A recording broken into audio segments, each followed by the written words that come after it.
How to change the date and time. The date and time are recorded in saved files. This is handy when it comes to searching through the recorded files. That is also why it's important to have the correct date and time saved.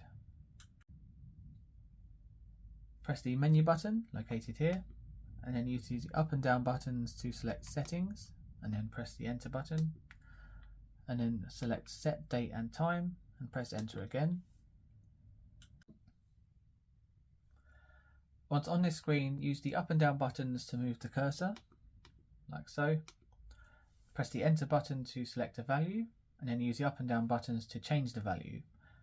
When a value has been changed correctly, press the enter button to deselect it, and then continue the same process until the correct date and time are shown. And then highlight the OK button, which is at the bottom right, and press the enter button to confirm the changes.